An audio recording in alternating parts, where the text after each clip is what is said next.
Okay, welcome back. We're going to take a short break. I just put a little message on the chat just to take a little break in the middle of the performance and maybe take some questions or some comments from some of the members.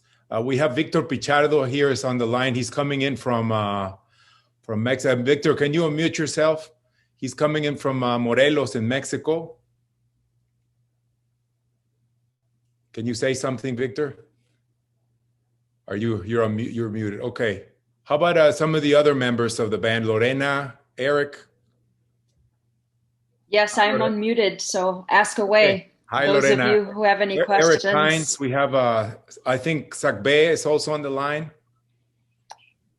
I was asking a question that somebody did about the song Planeco. They say that somebody doesn't sound like a straight song Planeco because of the harp. We are using in this moment the jarocho harp, but we used to have the Planeco harp. Maybe that's why somebody's Benzi Patiño is listening as a jarocho music instead of Planeco. Okay. Excellent. Good observation there.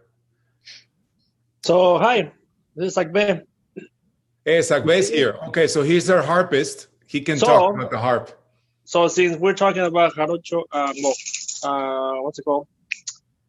Planeco harp, I wanted you guys to see what the Planeco harp looks like. I have it right here. There it is. So, it's called arpa grande, basically meaning big harp. And the reason is just because it's much bigger than the jarocho, and also the holes are in the front or here. And then this is very thin, so it actually sounds like a drum, and that's why people do like the drumming.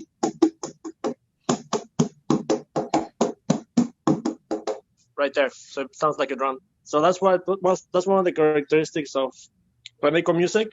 But because harps are very big, and we need to play so many different styles of music in the group, then we basically just use the jarocho harp because it has some characteristics that help us to play in different keys and just throughout the whole genres of all the Republic of Mexico. So that's the reason why we play with the jarocho harp. But otherwise, for special events and big concerts, we bring more instruments, and sometimes we bring the arpa grande. So maybe in the next year or sometime when we play live, then maybe you can see us playing it. And also, if I could add to that, I'm Eric. I'm the percussionist and the drummer in the group. In that style, in the Planeco style, as Sakbe just demonstrated, the percussion part that I was playing in the video would traditionally be played on the harp itself. But since we were using a smaller harp and it's not quite the right sound and we don't want to damage the more fragile instrument, we substituted that with a cajon. So the cajon that I was playing is actually an instrument that comes from Peru, but it has a similar sound to the playing on the box of the harp, but a little different. So our version of it is not exactly the traditional sound, and it's probably why perhaps why it sounded a little bit different to some of the viewers. Yeah, I have a question, but go ahead, Jacqueline, you were saying something. Okay. So in listening to that last piece, it sounded so contemporary, and yet you're saying that it's historical. It's just, it's part of the history. How much of our music has evolved from all those beautiful sounds from the past?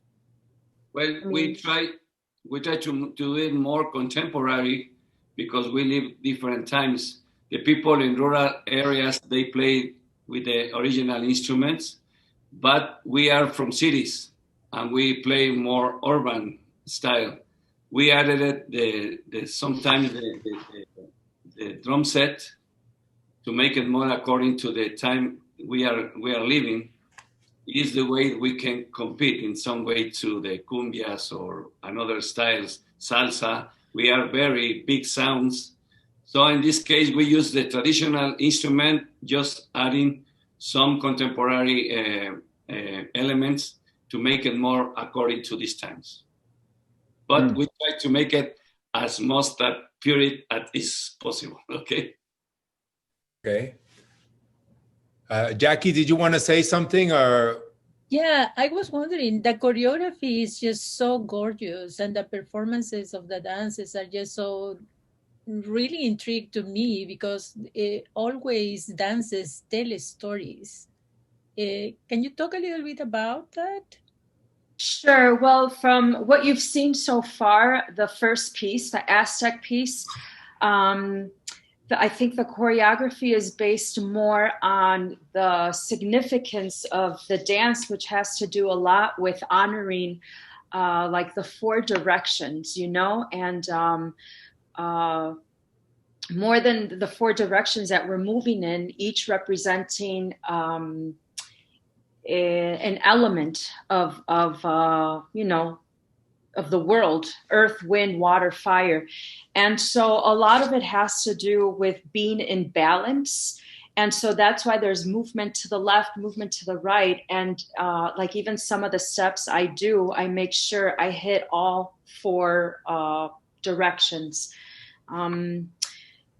As far as choreographies with other dances, I think it has a lot to do with the visual aspect. More importantly, in the dancing I do is to keep within the rhythm of the music because my main instrument is my feet. So just respecting the the steps that go according to each style of the son. So thank you. Was beautiful. Very good. We're going to go back to the video just in the interest of time, but we will be back at the end once again to continue this conversation and any reactions to the songs that are left. We have